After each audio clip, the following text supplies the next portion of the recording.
Los 7 pecados digitales, con Iñaki Tovar.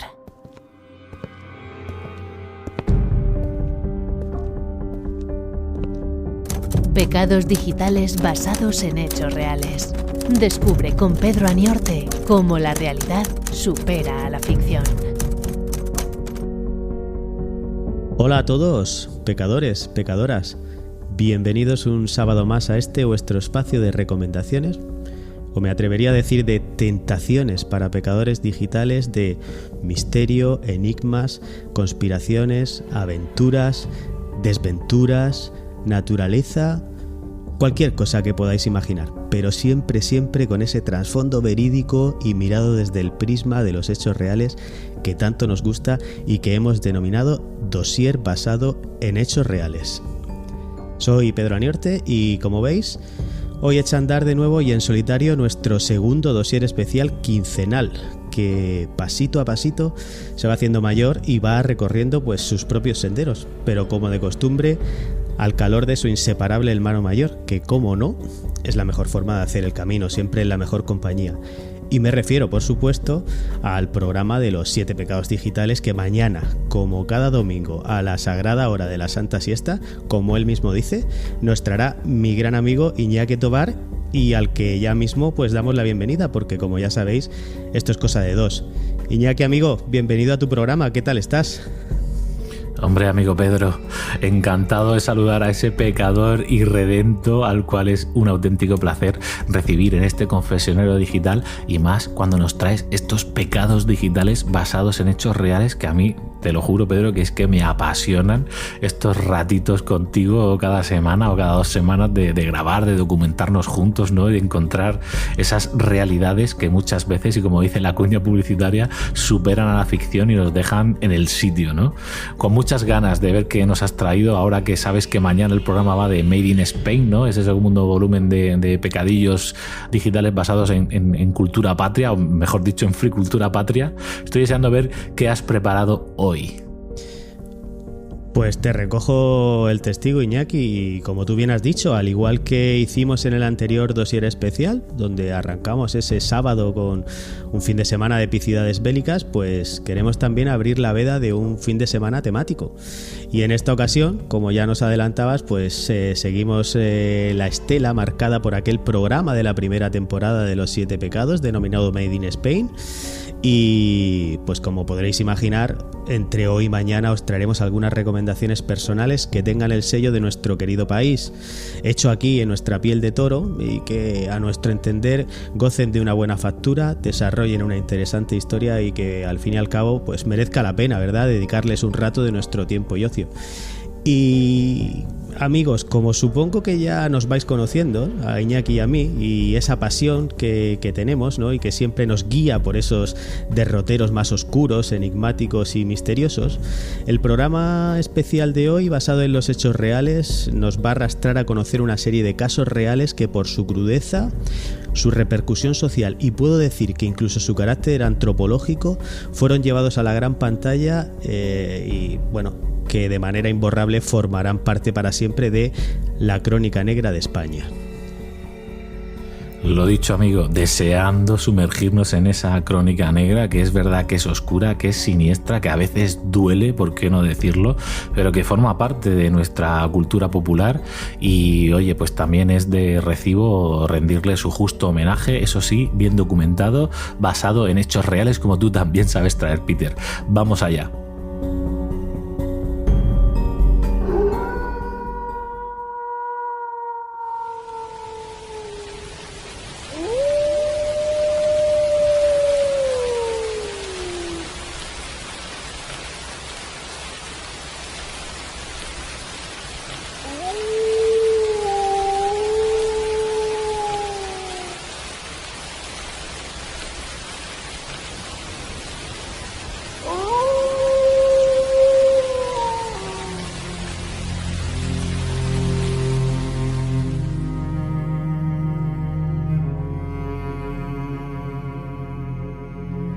Quizá alguno de vosotros ya haya comenzado a sobrecogerse con estos aullidos y se haya pertrechado bien bajo las sábanas, o estéis apretando fuertemente ese cojín que tenéis al lado o la propia almohada. Y os diré que no es para menos, ya que el simple hecho de escuchar la llamada de uno de esos animales que nos infunde tanto miedo y respeto crispa los nervios de muchos de nosotros. Ya estamos pensando en esas sombras vagando por bosques y estepas, ¿verdad? Encerradas noches tan solo iluminadas por la luna y que bajo su influjo salen en manadas a cazar. Bien, amigos, vamos a hacer ahora el ejercicio de trasladarnos al siglo XIX, a uno de los territorios más hermosos de nuestra geografía, pero a la vez una zona cargada de leyendas, de misterio, historias imposibles y también, como en este caso, espantosos crímenes cometidos por algo más temible que el lobo ibérico.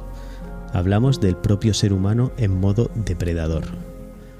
Galicia y sus impenetrables bosques en noches de luna llena. Hasta allí, y para contarnos la historia real de unos crímenes que se llevaron a cabo en lo más profundo de estos bosques, hasta allí nos traslada la película dirigida por el bilbaíno Pedro Olea en 1970 y protagonizada por un magistral José Luis López Vázquez. ¿Existen los hombres lobo? ¿Cuál es la realidad de lo que la leyenda presenta como un hombre lobo? Benito Freire, el buhonero que llenó una de las páginas más sangrientas de la crónica negra ibérica. Creo que los presuntos hombres lobos son enfermos de epilepsia. ¿No cree conmigo que todo lo que ayer se habló no es más que superstición nacida de la miseria y de la ignorancia propia de estas gentes? Benitiño, Benito Freire, mal te veo, buhonero, que no te cuidas como debe hacerlo todo nacido, y más tú que fuiste ahojado cuando rapaz. ¡Benito! ¡Ven aquí! ¡Sube! ¿Qué? ¿No cuentas nada? Uy, Benitiño, no nos hemos visto en meses y ese es el caso que me haces. ¿Recuerdas aquel condenado chal que me diste en Biduido? ¿Qué chal? ¿Cómo que qué chal? Con el escándalo que armaste. Me acuerdo. Pues lo vendí. Lo vendí ayer mismo a uno de Barnide que se encaprichó por él. Creo que podré adivinar la suerte que corrió su dueña. Veo sangre a su alrededor. Debes darme el nombre de su dueña. Avelina de Souto, que marchó para Castilla. ¿Llevaba puesto el chal el día que salió? Sí. ¿Iba sola? No, con Benito Freire. Benito Freire, el buhonero. Le conozco. Siendo rapaz, anduvo tocado de un mal que no pudo curar.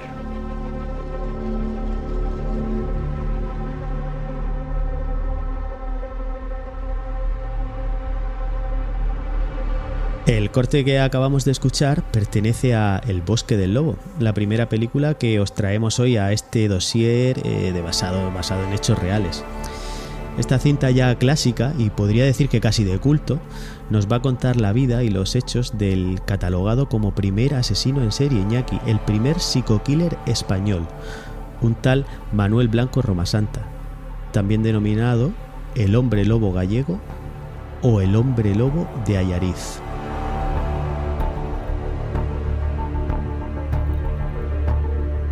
Madre mía, Pedro.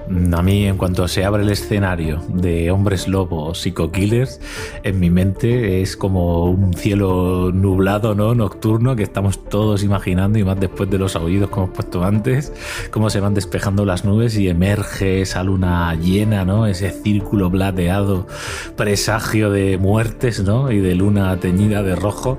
Me encanta porque, jolín, el hombre lobo es una figura mítica para todos los que adoramos el cine de terror, aunque es verdad, Pedro, que lo que tú nos traes hoy es algo súper alejado de lo que tenemos en la mente de sobre mitología, ¿no? Licantropil, es decir, balas de plata, ropa que se rasga, uñas, o sea, es algo mucho más realista, incluso diría que costumbrista español lo que tú nos traes. Pues así es, Iñaki. Yo creo que es más bien un retrato de una época, ¿verdad? Creo que es hasta un estudio antropológico de aquella matanza o de aquellos crímenes en aquellos bosques.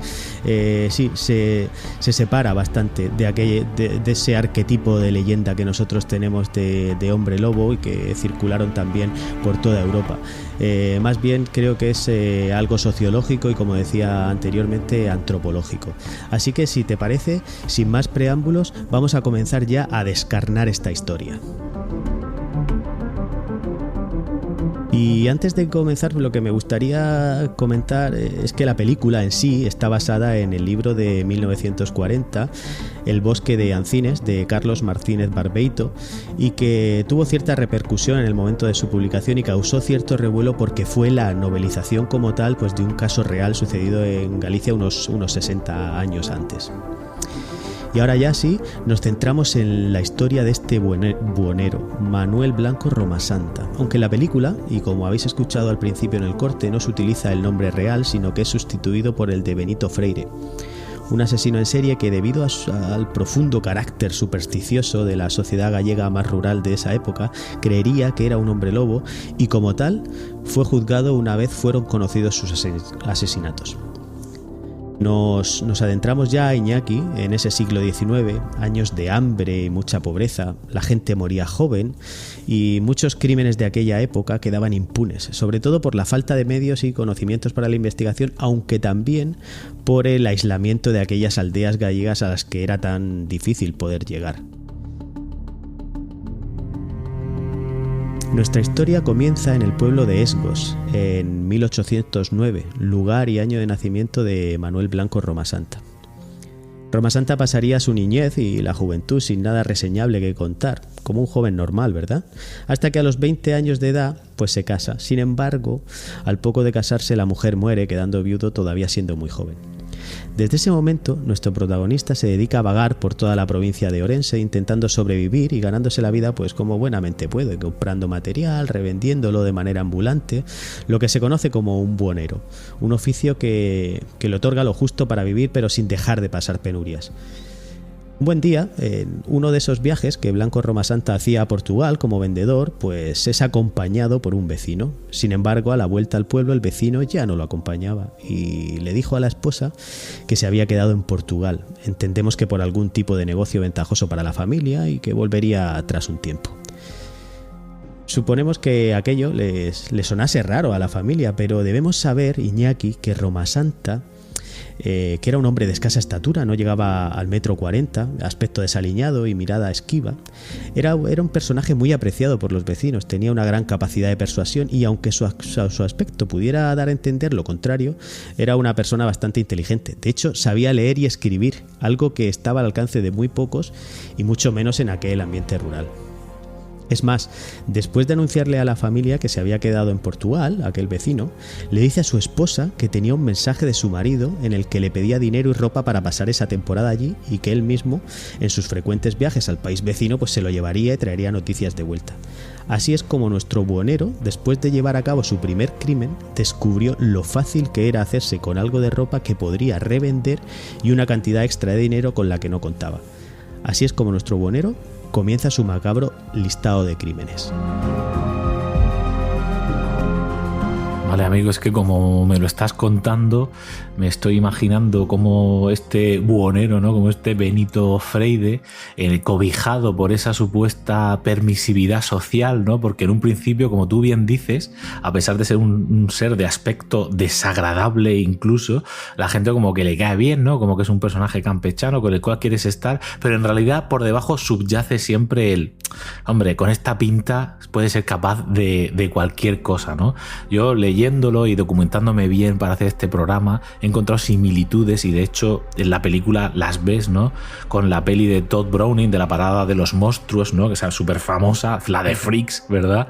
Cuando se aloja con compañeros del camino, ¿no? Con caminantes igual que él en tabernas y tal. Y sí, es el que me cae simpático, pero vamos, que tampoco te fumarías un cigarrillo con él tú solo en la puerta porque no te acabas de fiar, ¿no? Es ese personaje un poco dual y que a mí me da que pensar pensar en qué nace antes, el monstruo o la gente que fuerza que se convierta en un monstruo, por esa manera de soslayo ir marginándolo poco a poco y tal. No lo sé. Además subyace también la parte que tú estás sugiriendo ahora ya, ¿no? Del asesinato, del canibalismo y tal, de hasta qué punto digamos que le justifica esa necesidad de aquellos tiempos de buscarse el sustento de cualquier manera, porque al fin y al cabo sabemos, y yo lo sé positivamente por mi trabajo, ¿no? Por el marketing, sabemos que hay una pirámide que se llama la pirámide de las necesidades de Maslow, en la cual en la base se encuentran las necesidades fisiológicas, una de las cuales, por cierto, es comer. Y eso creo que tiene aquí un componente muy importante, ¿verdad, Peter? Pues sí, Iñaki, creo que incluso lo que tú estabas hablando de las necesidades juega un papel muy importante, porque piensa una cosa, a cualquiera que tenga necesidades básicas, creo que no es un ser libre. Y entiéndeme, creo que en algún momento, y quizá ese primer asesinato fuese algo fortuito, ¿no? Pero toda esa miseria, ¿verdad? Ese hambre, esa época dura en la que nuestro protagonista vivía, al fin y al cabo hizo que encontrase en ese hecho, ¿no? Quizá ese hecho fortuito del primer asesinato, una manera fácil de poder vivir y quizá pues tener una vida un poquito más cómoda. Así que ese primer asesinato no hizo más que empezar con una larga lista. El segundo de ellos fue un alguacil en León, en la vecina León. Manuel visitaba asiduamente a un proveedor de León para comprarle ese material que luego revendía en las diferentes aldeas gallegas, pero comienza a adquirir una importante deuda con este proveedor, por lo que este decide enviarle pues a un alguacil para reclamarle la deuda. Unos días más tarde, este alguacil aparece muerto y Roma Santa acusado de asesinato, aunque consigue huir.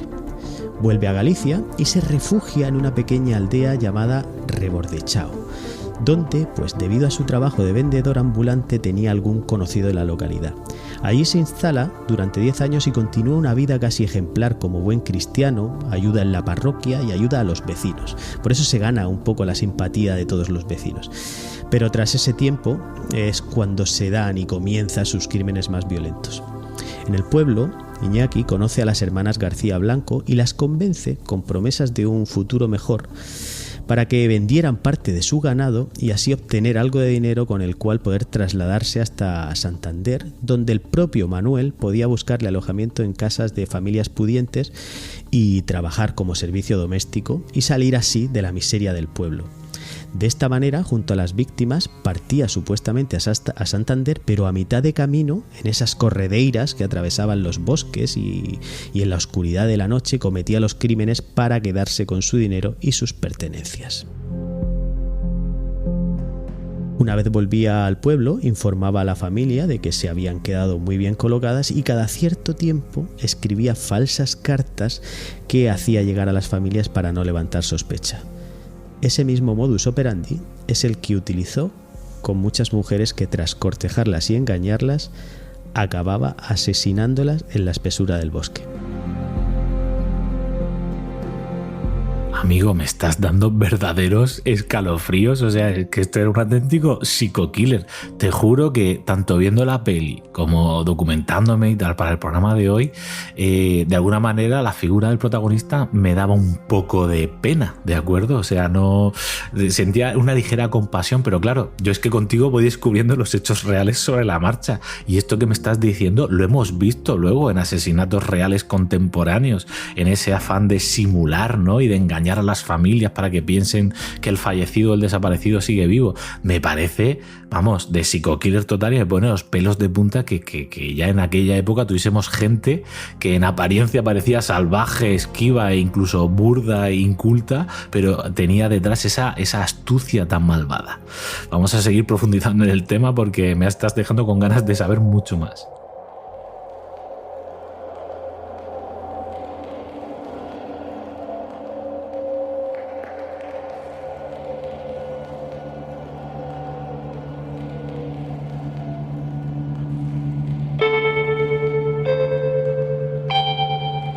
Muchas sospechas apuntaban ya a Roma Santa y, tras escapar de su búsqueda in extremis, decide huir al reino de Castilla. aunque poco después sería capturado y enjuiciado. En el archivo histórico del Reino de Galicia se encuentra un tomo de más de 2000 páginas, la llamada causa 1788 del hombre lobo, que es el único proceso en España, Iñaki, donde se enjuicia y se condena a un licántropo. Allí se describen los hechos más escalofriantes y las confesiones más increíbles, ya que Roma Santa, en una primera declaración, confiesa ser el autor de 13 asesinatos, ubicando todos y cada uno de ellos. Y al ser preguntado por qué los cometió, declaró que sufría una transformación a raíz de una maldición que se completó una noche de San Pedro. Según el asesino, sufría una crisis en la que se convertía en lobo y, sin valerse de arma alguna, mataba a sus víctimas desgarrándolas con las uñas y dientes y devorándolas hasta que quedaban únicamente los huesos. Después, despertaba de su trance siendo consciente de lo que acababa de cometer y se echaba a llorar. Tras escuchar las declaraciones del acusado y la férrea defensa de su abogado, se dicta sentencia el 6 de abril de 1853, donde se condena a Manuel Blanco Roma Santa al pago de 6 reales por cada una de las víctimas y a la pena de muerte por garrote vil. Madre mía, amigo, nunca una descripción de una pena de muerte es tan fiel al dolor, ¿no? Y la agonía que provoca, en el que la sufre. O sea, garrote vil. ¿Verdad que cuando la estéis escuchando os imagináis el cuello y la espalda del ejecutado rompiéndose y la agonía? Es que realmente era algo muy desagradable de ver. Y además, Peter, tú sabes que lo tenemos bien fresco por esa excursión que hemos comentado alguna vez que hicimos por la Murcia misteriosa y en la cual el guía nos llevó a una parte del río de Segura que pasa por Murcia, donde casualmente, Peter, si recuerdas, se celebró, si sé que se puede hablar de celebrar una ejecución, se celebró la última ejecución por garrote vil de España, de aquella asesina famosa, ¿te acuerdas? Con un veneno, etcétera, donde hubo manifestaciones por España para que por favor no la asesinasen, pero finalmente fue ejecutada. Hasta hay una foto súper increíblemente morbosa del momento, ¿te acuerdas? Que la verdad es que cala en los huesos. Ese garrote vil, sin duda, junto con la Inquisición y un montón de cosas más negras de España, forma parte de esa crónica un poco despreciable de lo que hemos sido también en España, que hemos sido muy grandes pero también muy crueles. Totalmente de acuerdo. Lo recuerdo como si fuera ahora, cómo nos describían aquellos arenales del río Segura donde se hacían las ejecuciones públicas de garrote vil con aquellos sanguinarios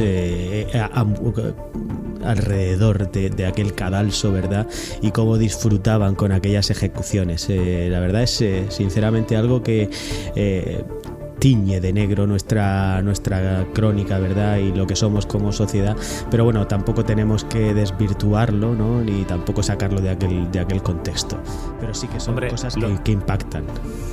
Lo bueno, Pedro, es la evolución que sufrimos, ¿no? Porque hasta ese punto de esa última ejecución que hablamos en Murcia, pues éramos un poco en plan Braveheart, ¿no? Como en todos sitios muy medievales, de venga, una ejecución, todos a verla a la plaza del pueblo, en plan como si fuese una fiesta. Tú sabes que esto era así, no solo en España, sino en todos lados. Estas cosas se celebraban, pero en concreto en España ese fue el punto de inflexión de no es una celebración, no, es una manifestación en contra, y eso para mí me parece un movimiento que marcó toda, una época.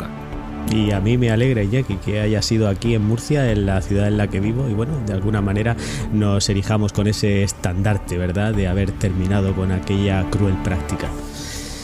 Bueno, pues vamos a continuar, y además, queridos pecadores y pecadoras, seguro que a partir de ahora vais a quedaros un poco alucinados, porque en estos momentos y tras esa sentencia de muerte de la que estábamos hablando, los hechos dan un giro espectacular, ya que el proceso y la propia sentencia tuvieron bastante repercusión en los medios de la época y llegaron a publicarse en los periódicos de casi cada rincón de España e incluso fuera de nuestras fronteras. Y es precisamente en Argelia donde un titular en el periódico llega a manos de Joseph-Pierre Durand de Gros, doctor francés, pionero en ciencias experimentales como la hipnosis y exiliado político a Argelia después de haber vivido en el Reino Unido. Tras la lectura de ese titular, Mr. Phillips, que así es ese era el seudónimo con el que firmaba este doctor, escribe una carta al ministro de Justicia donde expone que quería conocer la verdad del caso y mediante hipnosis se podría esclarecer que Roma Santa era en realidad un enfermo y no un frío y vulgar asesino.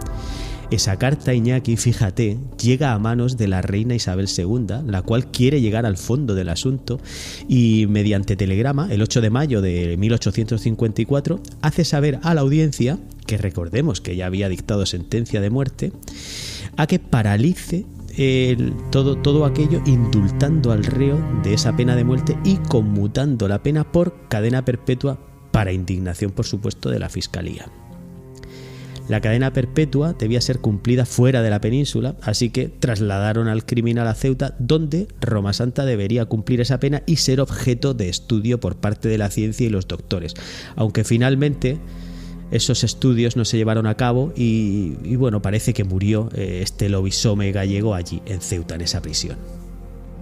Fíjate qué fuerte, Pedro, como cuando hay casos tan escabrosos como este, de una manera u otra se acaban inmiscuyendo autoridades superiores, ¿no? O poderes elevados. No sé si tiene que ver con esta misma historia, creo que no. Hay otra historia que tiene que ver con lobos, que es una historia francesa. Había una película que ahora no recuerdo, pero que seguramente podrá venir por aquí, donde también había una bestia digamos en un decorado francés en este caso, ¿no? Donde estaba matando, había gente que estaba siendo devorada literalmente por algún tipo de bestia, y fue en este caso el rey francés de turno, la reina francesa de turno, no me acuerdo, el que mandó personalmente una investigación sobre el tema porque había un malestar en la población. O sea que fíjate que no sé si este hecho sería anterior o contemporáneo o posterior a lo que tú me comentas de Roma Santa, pero que había un interés de, sobre todo de monarcas o de poderes elevados, por interesarse por causas, digamos, de orígenes sobrenaturales o que podían inquietar en demasía a la población. Eso siempre me resulta inquietante y por otra parte revelador, ¿no? De esas ganas de control de la población.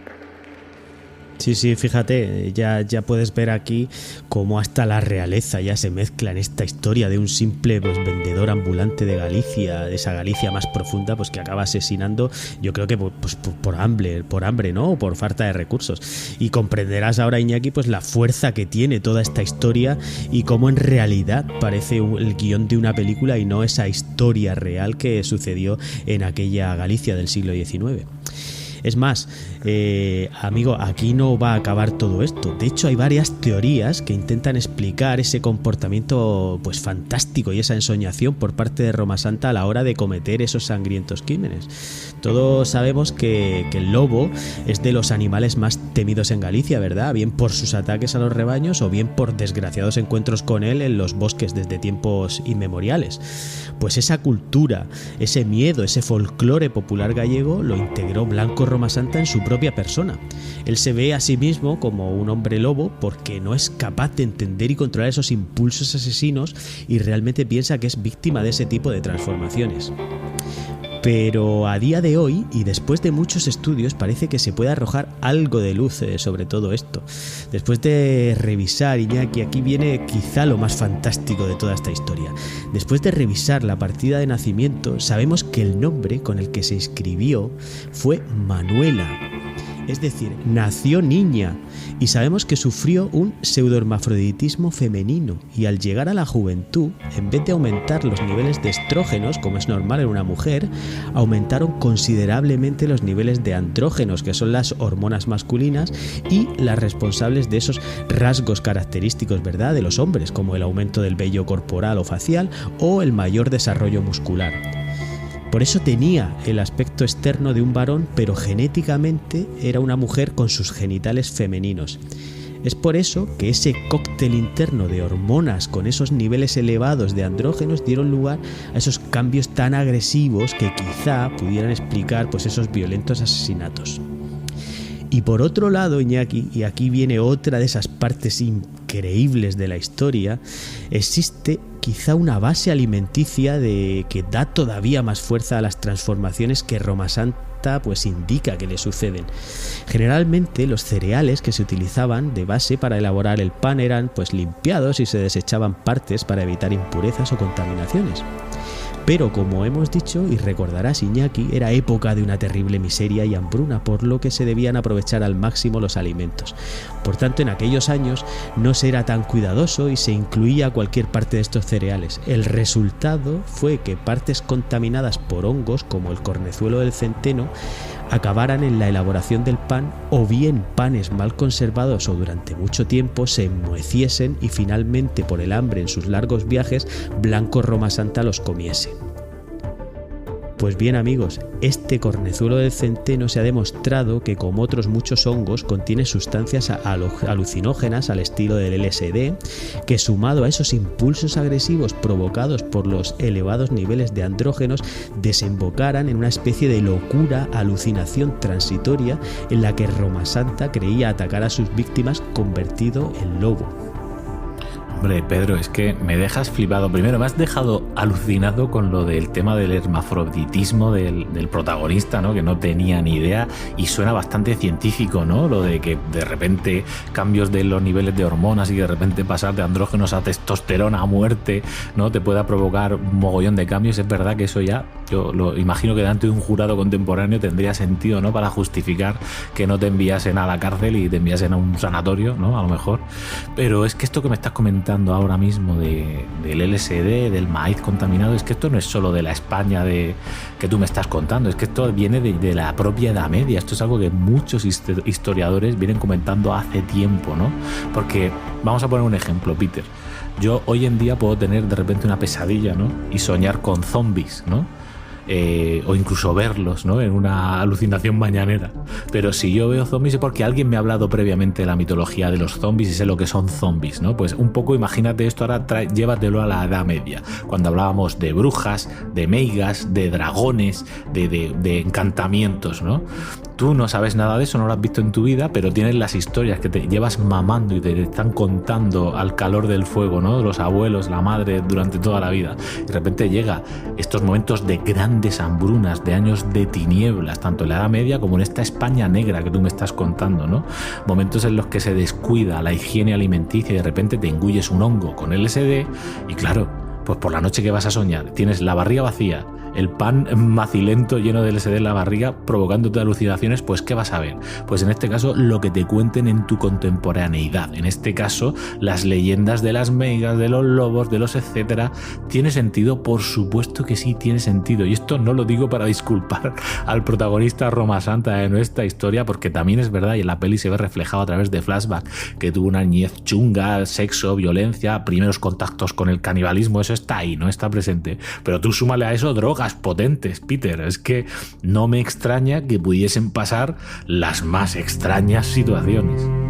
Correcto, perfectamente explicado. Por eso decíamos al principio que esto iba mucho más allá de una simple leyenda de un hombre lobo. Era algo sociológico, era algo antropológico, y esta realidad que estamos ahora mismo pues destripando, ¿verdad?, nos acerca mucho a aquella realidad y el por qué se llevaron a cabo de esa manera esos crímenes, en este caso pues transformando al propio Roma Santa en un hombre lobo no real, pero sí bajo efectos de un cóctel de sustancias como puede ser LSD por un lado, andrógenos por otro. Sí, así de interesante es, amigo, y así empezamos a entender un poco esa verdadera historia que viene de fondo.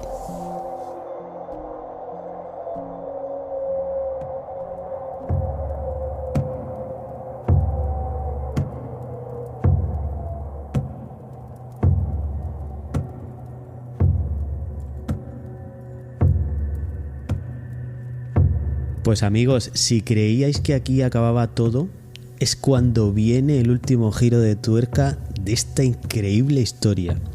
Porque a oídos de Manuel, que pretendía salir de ese mundo de miseria y de hambre, le llegan noticias de que consiguiendo y vendiendo cierta mercancía en la zona norte de Portugal a los boticarios de la época, podría obtener unos buenos dividendos con los que podría al fin salir de esa espiral de pobreza.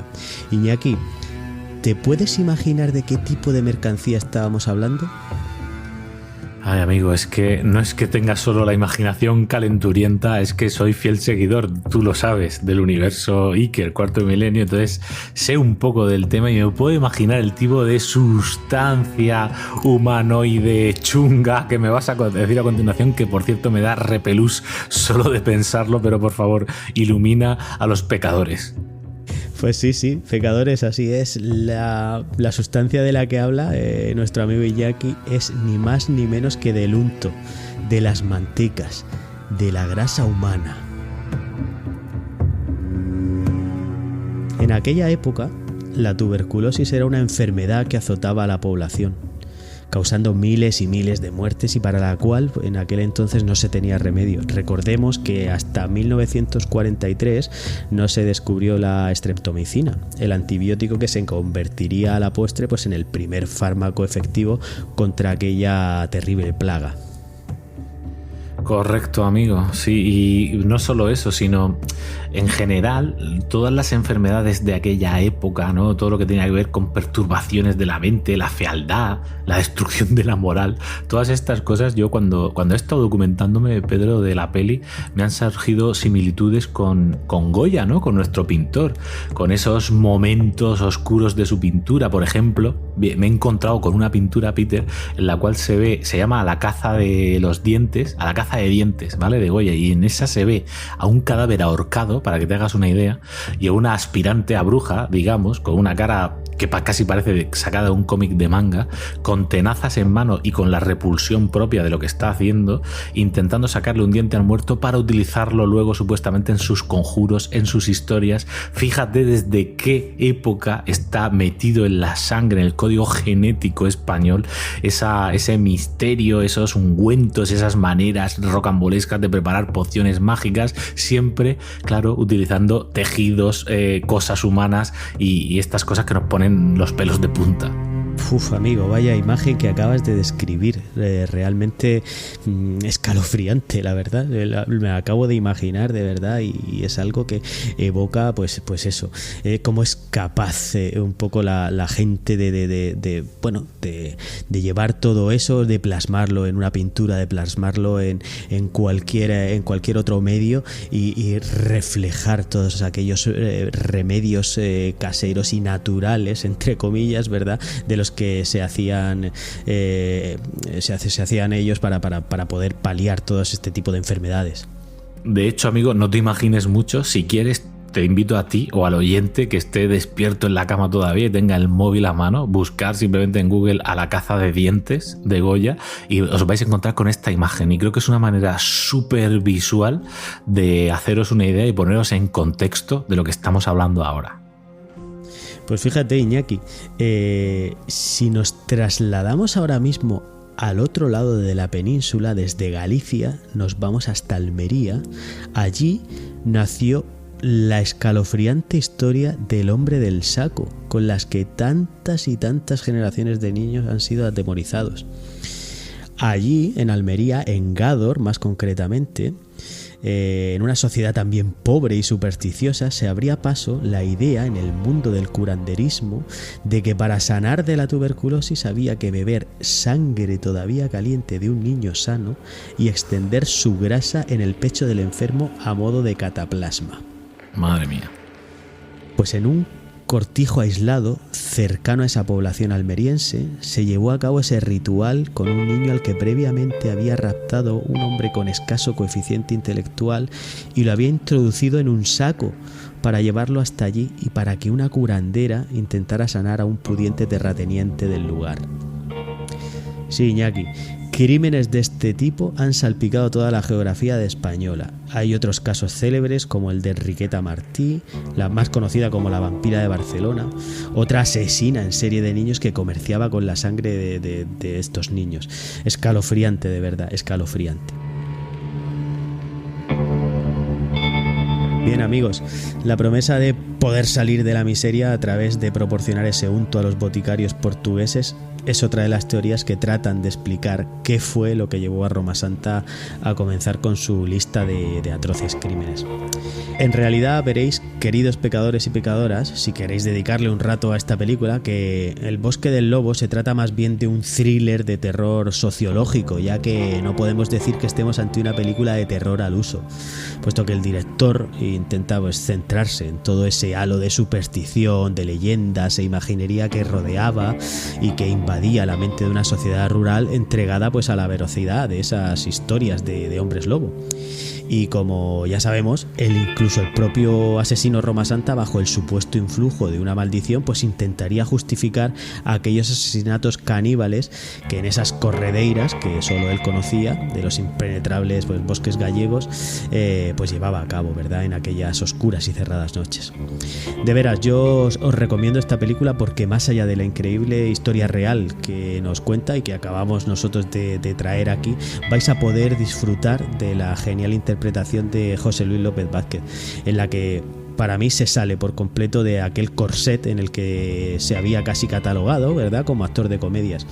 Es más, recibió también la propuesta por parte del director y la productora, que él mismo lo tomó como un soplo de aire fresco en su carrera y el cambio de registro que necesitaba de sus interpretaciones. De hecho, la historia nos ha dado grandes actores cómicos que luego se han mostrado súper versátiles y realmente eficaces, ¿verdad?, a la hora de interpretar estos otros papeles dramáticos. Aquí, desde luego, José Luis López Vázquez, madre mía, le hago la ola, me inclino y me quito el sombrero y chapó, porque vaya papelón. De hecho, no se premió, yo creo que no se premió y no se reconoció como es debido aquí en España, pero sin embargo, fíjate, Pedro, que en el Festival de Cine de Chicago sí que lo reconocieron como el mejor actor en 1970. O sea, imagínate, ¿no?, fuera de nuestras fronteras, una vez más, haciendo reconocimientos y méritos para gente que de puertas para adentro no somos capaces de valorar. De hecho, Iñaki se involucró intensamente en el guión y además dio ideas sobre cómo debía ser esa caracterización del personaje para que reflejara fielmente, ¿verdad?, el aspecto físico y la personalidad de aquel desgraciado buhonero. Además, Iñaki, fíjate, hay incluso de esta historia, ¿verdad?, de Blanco Roma Santa, hay otra película, ¿no? Hay otra adaptación, se llama Roma Santa, la caza de la bestia, de 2004, y en este caso es dirigida por Paco Plaza. Hombre, Paco Plaza, madre mía, la saga REC que aquí adoramos y amamos, y por supuesto, Pedro, destriparemos, nunca mejor dicho, en el podcast, ¿verdad? Seguro que la traeremos en algún momento porque somos bastante fans de esa saga, sobre todo, y personalmente a mí la que realmente me fascina es la primera parte de ellas. Además también, pues mira, ya que estamos hablando de Paco Plaza, pues dejo caer la píldora, ¿verdad?, de su último thriller, Quien a hierro mata, con Luis Tosar, que la verdad a mí me gusta muchísimo, ¿verdad?, esa película. Pero bueno, a mí Roma Santa, la película de Paco Plaza, personalmente no termina de convencerme y bueno, para mí, para esta adaptación me quedo de lejos con ese El Bosque del Lobo.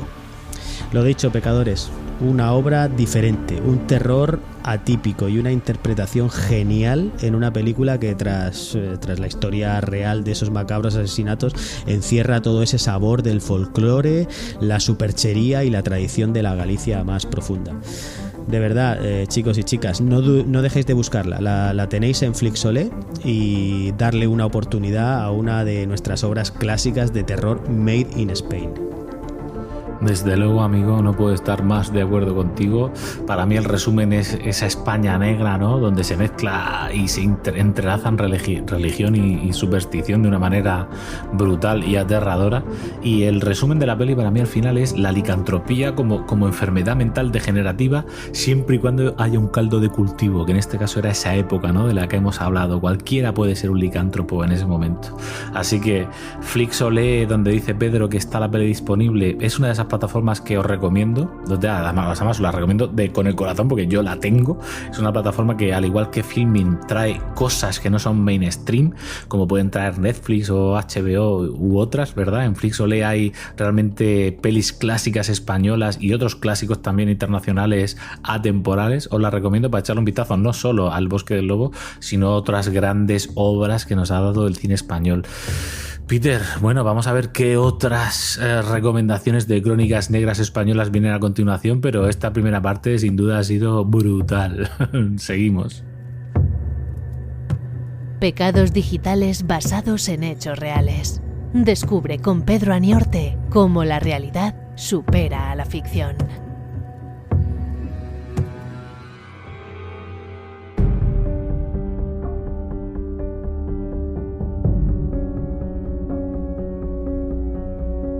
Bueno, y ahora ya para terminar, como es costumbre, aunque queda muchísimo en el tintero, ¿verdad?, de la crónica negra española, y estoy seguro, Iñaki, que podremos traer alguna que otra historia un poquito más adelante, ¿verdad? Como por ejemplo ahora se me viene a la cabeza el 7º día de aquella matanza de Puerto Urraco. Pues seguro que, como decía, tendremos algún episodio y algún dossier especial más de esta crónica negra, ¿verdad? Hombre, Pedro, ya te lo puedo garantizar que la temporada de aquí a julio de 2021, fíjate si tenemos volúmenes por abrir, ya os puedo adelantar, pecadores, que Made in Spain volumen 3 también se desarrollará durante el 2021, y ya os podemos adelantar y dar ese tip, ¿no?, que acaba de soltar Pedro, de que el 7º día, basado en la matanza de Puerto Urraco, vendrá por aquí. Además, Pedro, la tengo fresca en la memoria, que la he visto hace poco con mi mujer, y la verdad es que quedamos desolados ante los hechos reales, aunque yo solo sé los hechos ficticios, porque yo solo he visto la película. Los hechos reales los conoceré contigo y estoy seguro que me sorprenderán. De hecho, el otro día me pasaste una foto, recuerdo, Pedro, de uno de los escenarios reales del crimen, y la tengo ahora mismo grabada en la mente. O sea, pero grabada en la mente. Así que espero, pecadores y pecadoras, que no indagáis mucho sobre el tema, porque ya os lo traeremos de aquí bien desgranado dentro de poco. Así es, lo traeremos, y agarraos, porque realmente la historia real, si la película es fascinante y realmente sigue casi a pies juntillas, ¿verdad?, esa historia real, los hechos reales son totalmente sobrecogedores. Un poquito más adelante seguro que tenemos tiempo y la desgranaremos, como bien dices. Y ahora, como te decía, para terminar, ¿no?, y como es costumbre, pues me gustaría recomendar algunas tentaciones friculturales para nuestros pecadores. Porque la verdad que la cantidad de pelis que repasan esa crónica negra de España es abrumadora. Y aparte de la que ya hemos hablado hoy, ¿verdad?, ese Bosque del Lobo, pues os voy a mencionar un par de ellas. Una más o menos clásica, que es además con el mítico Paul Naschy como prota, es El Huerto del Francés, de 1977. Madre mía, Pedro, dices Paul Naschy y bueno, el vello de los brazos, como se le pondría a él, no es que me crezca como le crecería a él para convertirme en una bestia, pero vamos, se me eriza, porque bueno, desde aquí siempre un homenaje a Paul Naschy por esos momentazos que nos ha dado en tantas películas, ¿no?, de terror, tanto en España como en producciones europeas, incluso internacionales. Y bueno, es cierto que ha sido nuestro embajador de la licantropía y del hombre lobo por todo el mundo, y además de una manera magistral, como él solo sabe aportar, con ese carisma y esa presencia física. Pues tienes toda la razón, Iñaki. Esta película de la que estábamos hablando, que os recuerdo, es El Huerto del Francés. Ya os adelanto que no es para nada fácil de conseguir. Yo la vi hace un montón de tiempo y casi ni recuerdo cómo cayó en mis manos. Esta película se basa en una serie de asesinatos que se cometieron en una población sevillana, pues a manos de un personaje apodado El Francés. Y yo no sé si por la edad con la que la vi, bastante joven, o por lo tremendo de algunas imágenes, pero he de decir, sin desvelar nada, que hay algún pasaje realmente fuerte para la época de la película. No digo nada más, intentad de verdad conseguirla. Tenéis el aliciente de Paul Naschy ahí como protagonista, y ahí os dejo esa primera recomendación. Yo no la tenía en el radar, Peter, y te puedo garantizar que ya me la he apuntado para buscarla y verla cuanto antes. Y pasamos ya a esa segunda recomendación que quería traer, esa segunda tentación, ¿verdad?, para nuestros pecadores. Es una película bastante más actual, es de 2016 y es Que Dios nos perdone. Es el segundo largometraje de Rodrigo Sorogoyen como director en solitario, y cuenta en el reparto con dos pedazos de actores como son Antonio de la Torre y Roberto Álamo, que clavan sus interpretaciones. La película nos traslada a 2011, al Madrid del movimiento 15M, en la que un par de inspectores de policía pues se encargarán de investigar una serie de crímenes y capturar a lo que parece ser un asesino en serie. Pues bien, amigos, la historia real, y aunque no es un fiel relato de los hechos, aquí es traída por el director basándose en la figura de José Antonio Rodríguez Vega, el Mataviejas, quien asesinó en Santander tan solo en un año, entre 1987 y 1988, a un total de 16 mujeres de más de 60 años todas ellas. Fue condenado a 400 años de cárcel, pero al poco de su ingreso, Iñaki, ya sabes tú cuál es esa ley no escrita de prisión, pues se llevó a cabo y murió acuchillado por otros presos. Madre mía, Pedro, también se me ponen los pelos de punta acordándome de este señor, de verlo en los telediarios y de bueno, esa última noticia, ¿no?, macabra de su asesinato en prisión, que es verdad que hay leyes no escritas para justiciar este tipo de personajes, que no es que yo esté de acuerdo, pero en fin, a cada uno le toca lo que le toca con el tiempo. Para mí lo mejor de la película, a mi parecer, es la brillantez de las interpretaciones de los dos actores protagonistas. Hay una tensión constante y hay un ambiente asfixiante durante todo el metraje. Como píldora, y aunque no esté relacionada con esa crónica negra, aunque no sé qué deciros, os dejo el largometraje de 2018 de este mismo director. Se trata de El Reino. Es un thriller político que nos expone un escenario de corrupción política que seguro vais a ser capaces de identificar. Cuenta de nuevo con un excepcional Antonio de la Torre, actor de moda últimamente, ¿verdad, Iñaki? Y un magnífico Luis Zaera. No os la perdáis si no la habéis visto ya, de verdad. Y ya como último apunte, no es una recomendación, es simplemente un apunte para que lo tengáis bien apuntado en vuestro calendario y en vuestra agenda. En breve, y esperemos que así sea, ya que ha sufrido algunos retrasos, se estrenará otra de esas películas que retratan uno de los hechos más oscuros, densos y escalofriantes de nuestra crónica negra. Se titula 75 días y supondrá el debut como director de Marc Romero.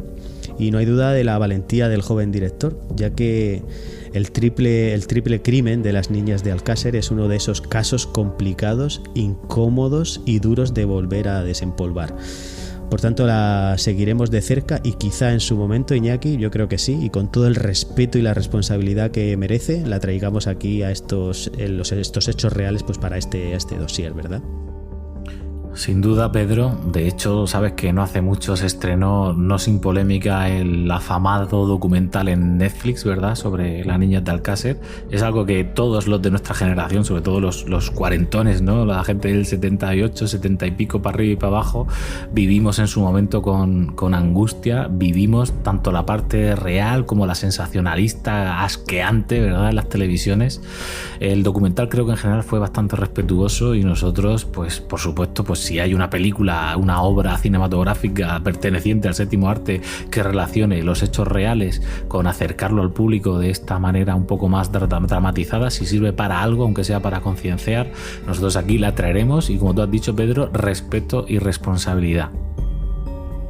Pues sí, Iñaki, así que vamos a ir quizá cerrando estas recomendaciones, estas tentaciones para nuestros pecadores, y daremos paso pues a lo que es el programa, ¿verdad?, de mañana, de esos 7 pecados digitales que va a continuar esta senda de la crónica negra española.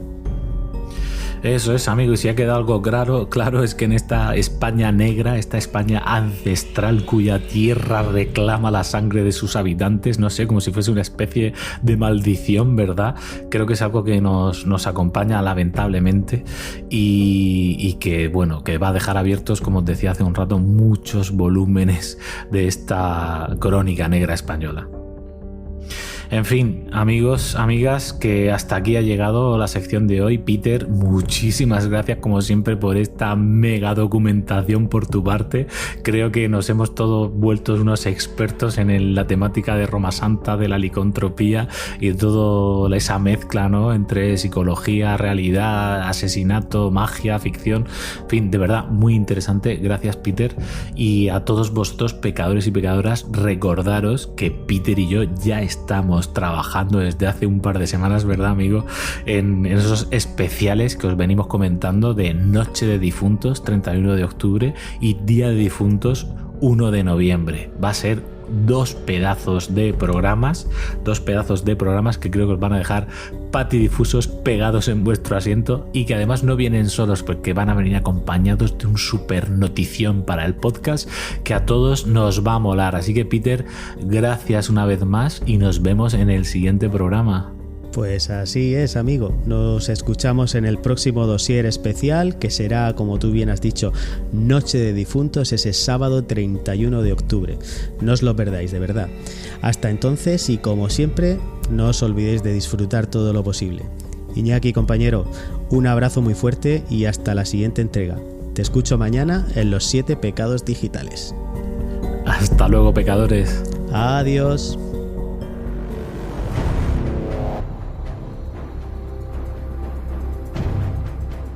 Tú también puedes ser un pecador digital. Sigue el hashtag Pecadores Digitales y mándanos tus confesiones a través de la cuenta de Twitter SEO Mental, de la web seomental.com o de la plataforma de podcasting que prefieras. iVoox, Spotify, iTunes. Donde quieras, pecamos.